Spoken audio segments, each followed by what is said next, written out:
What is poppin', my friends? My name is Derek.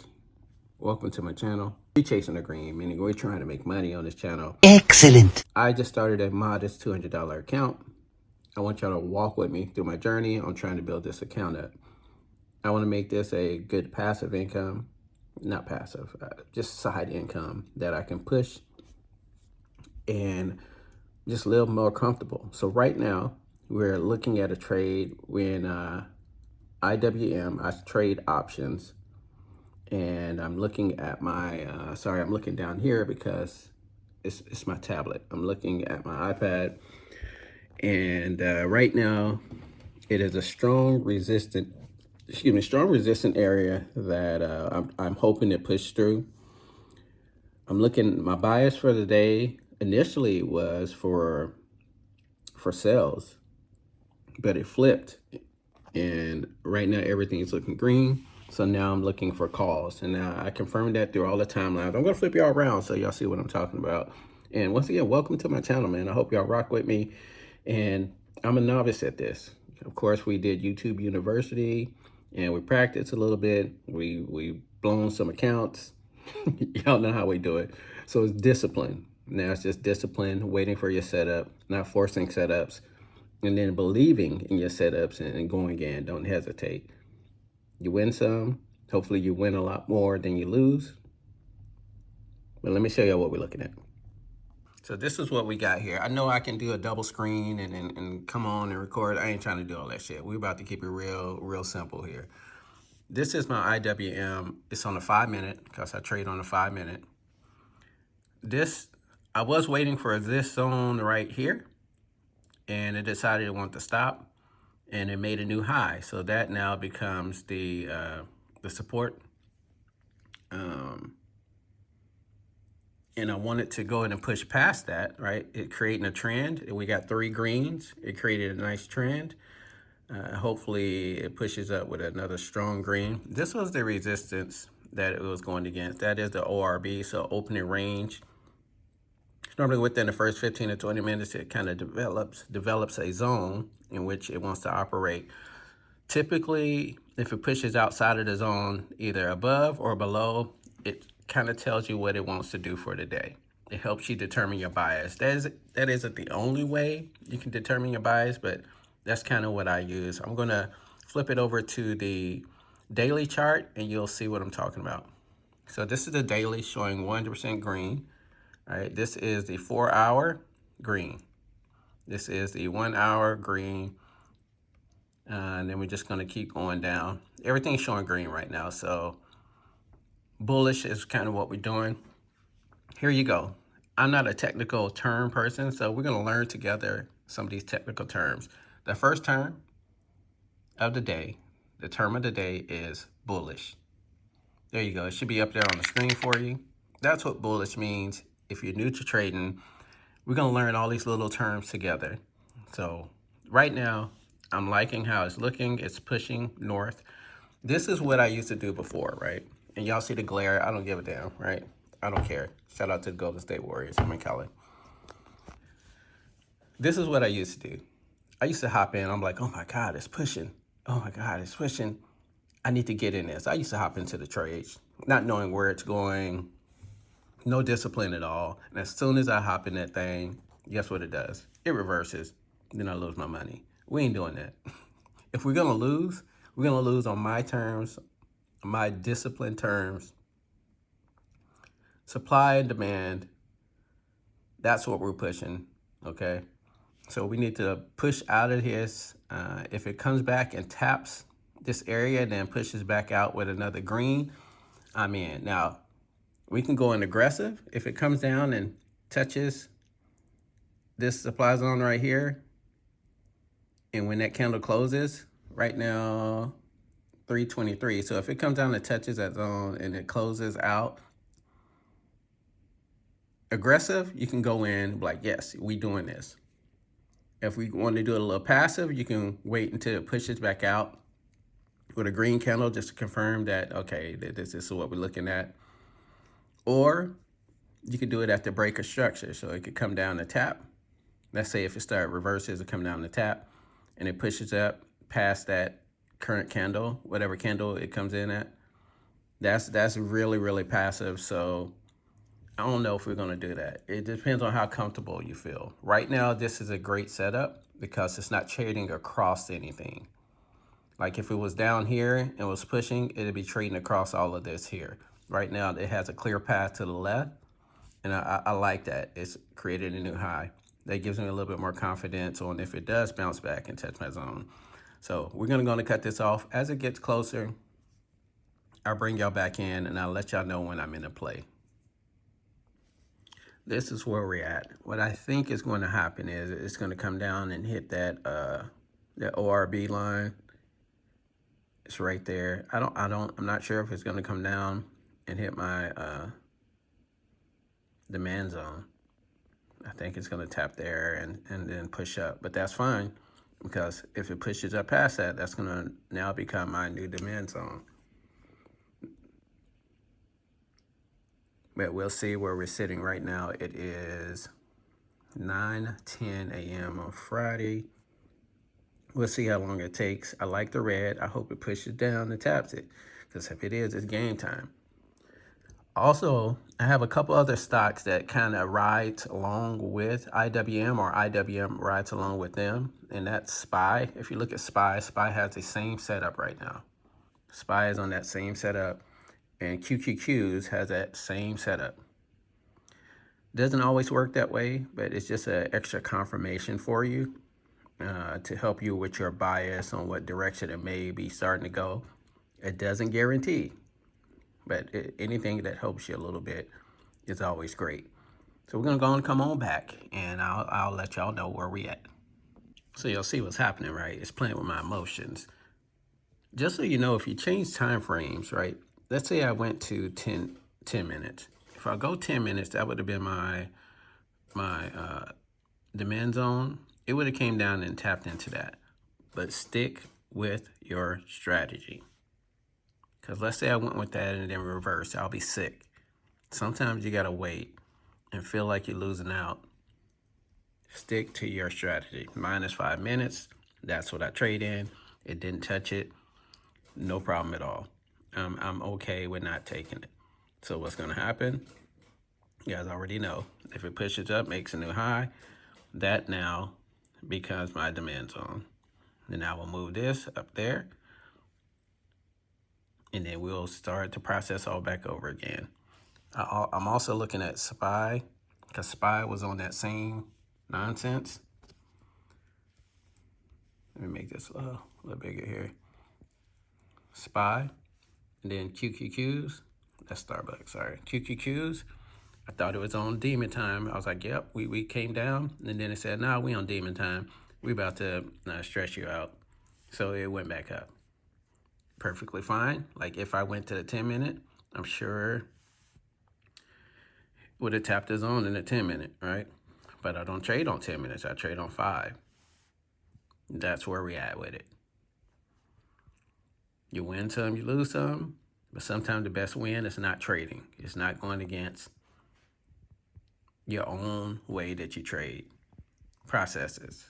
Okay, maybe that will flip around. Let me see. We got a minute left on that. I trade 5 minutes. Got a minute left. Maybe it will flip around, but it doesn't feel like it is. If it doesn't make a new high, that zone is still in play. That's Qs. Let's look at IWM. IWM made a, nope, it didn't make a new high. So that zone is still into play. We'll see. We'll watch it together. We got 48 seconds left on that candle. 48 seconds. We're gonna watch it together. 48 seconds. And we're about to make a new high. So we back, y'all. It is 9:38.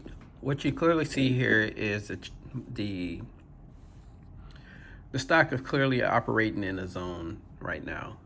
You have, let me see if I can kind of show you guys the zone right here. We do this here, okay? So you got operating right here, between here, that zone here, and then we will come up here and hit it again, and then right here. So it's operating in between here. I'm not going to get into anything until it breaks out of this area. And you see it's a strong support, strong resistance right there. Either one of those. We're still bullish, still showing bullish. I'm not doing anything until it breaks out of this zone right here. So if it breaks out of this zone, comes back and tests the demand zone here, if that creates a demand zone, then we're in it. But as for now, I don't want no part of it. I don't like the choppiness of it. So it has to break out of that zone right there. I'll let y'all know if it does. We are outside of my garage. Sorry, I was like, we got to come outside and get serious. This is my garage setup. It's multiple screens. I got this. I'm a reseller as well, so I got this set up from a freaking garage sale, man. I think I paid $60 for the screens.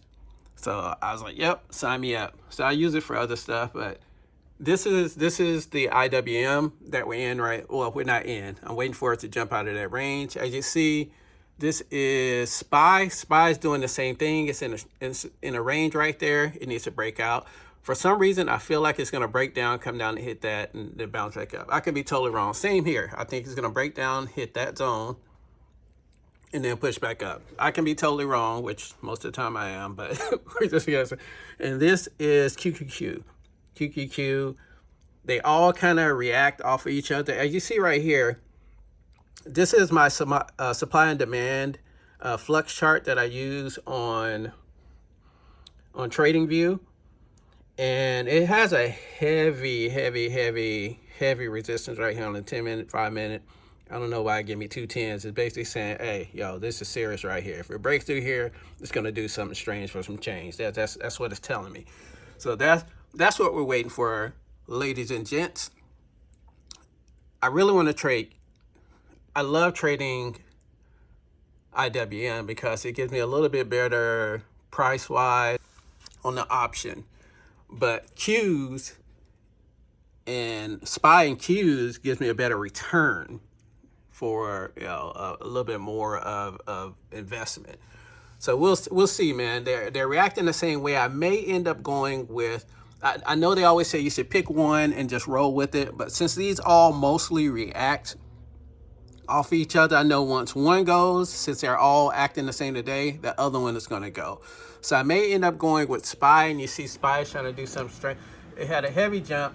A lot of people react to those heavy jumps. It still got 3 minutes on that damn candle. All right, it could be nothing. It could be nothing, but it was a heavy push. But let's see. I will bring y'all back. Bet we test our zone in IWM. We test that initial zone right there. Since it didn't make a new high, it just was hanging out right there. This zone was still active. We may get active. We're gonna see. We're gonna let that candle, since it did a little consolidation right there and then pushed down. We're gonna really see what this is working with.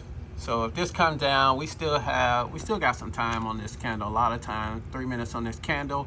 If it rejects out the zone, what I really want to see is it hit the zone and then push back up and leave a wick right there. Just leave it in there looking real skinny, and then push up like it's doing right now. That's what I want to see. I'm still not going to go in aggressive. I'm still going to wait until the next candle. I may go in semi-aggressive. If that pushes out and becomes green, and then another green pops out of there, I may be in. But this has shown to be formidable as resistance, heavy resistance up there. So it's making me scared. It's making me scared. And it's double tap, right? It double tapped that zone. So look at it, it's getting real skinny. Your boy is hungry right there. Your boy is hungry. All right, let me try to set up, see if I can get in here. Hold on. And this is why we wait. Old me would have jumped in, right? I would have got excited. Say, you know, we're jumping in, but it is pushed down into the zone, and it may push all the way out and come all the way down, come all the way down here. That's why you wait, right? That's why you wait. And I know I look at news as well. So if I come over here and look at my calendar here, the Feds are going to be talking right here in 33 minutes. So if I'm not in a trade before then, and it's close to that, I'm not gonna get in one, because when the Feds talk, it normally moves the charts. So yeah, we still in the waiting game. If I don't take a trade today, that is totally okay. It's totally okay, because what we're not gonna do is force a trade just because we want to trade, and it's Friday. You don't want to go into the weekend on the L. So I'll be back, y'all. The current time right now is 10:02. We have an update, my friends. You see, it went kind of crazy on this side. It dipped all the way down. I'm out of IWM. We had turned our focus over here to SPY. SPY has broken the little area of resistance. It's a major area of resistance, because if you come back over on, it was a while back, but that was a rejection point, heavy rejection point. This rejection point pushed it all the way down, and then it finally has made its way back up, broken out of it, came back down to retest it, and pushed past it. So now, what I would like, if it happens, I don't know, is for that to come back down to touch this demand zone and then push back up. It is Friday. I'm okay not taking a trade today. So that's where my focus is. We also got QQQs doing the same thing. As y'all see, all these charts typically do the same thing. It's just variance on the dip. It doesn't 100% act like that all the time, but that's what happens. Let's flip it over to the hourly and see what the bias is. It's still green for the day, for the day on the hourly. Let's go to the day. Still green on the day. So we're still on buy mode now. We're still on buys, or calls, whatever you want to call it. So that's what I'm hoping. I'm hoping that comes down. Will it happen? I don't know. It's been playing with me today, playing with my emotions. But that's why I said you got to keep your emotions out of the game. Stick to your strategy. So if I take this trade, I will let y'all know. If not, I will let y'all know. And we will call it a day. Once again, thank y'all for following my channel. Thank y'all for rocking with me. This is the first video on this channel. And I hope you guys like it. I hope you guys like the style. This is where we're at with it. I told you I wasn't gonna do IWM. That was off the board. So I was over here looking at SPY. If SPY could come down, tap that zone. But you see SPY is doing this little cup thing right here. It may boost jump higher. Guess what? Market closing in about an hour. It is now 11:31. I'm not interested in any trades at this point. It is too late in the day. I have things to do, and that is okay. It is Friday. We're gonna go into it even keeled, not losing anything. I'm gonna shut down the charts. I'll look at it over the weekend and kind of just see how the market was moving. But besides that, we're going to call it a even day, which is a dub all day. Thank y'all for joining the first video. I know we didn't take any trades, but it's just, I love being able to take y'all through my mind on kind of what I'm looking at and what I'm looking for when I do trades or try to do trades. And I hope y'all continue to follow my channel. As I said, sometimes the best thing to do is not take a trade. And I learned that over time. Never feel like you have to take a trade every single day. So I'm going into it with the same amount of money I started off with on Monday. And hopefully we can pick something up on Monday and get it rocking. But thank y'all again. Welcome to my channel. Please subscribe and follow. Give me a thumbs up. I will highly appreciate it. My name is Derek, and I will see y'all next Sunday.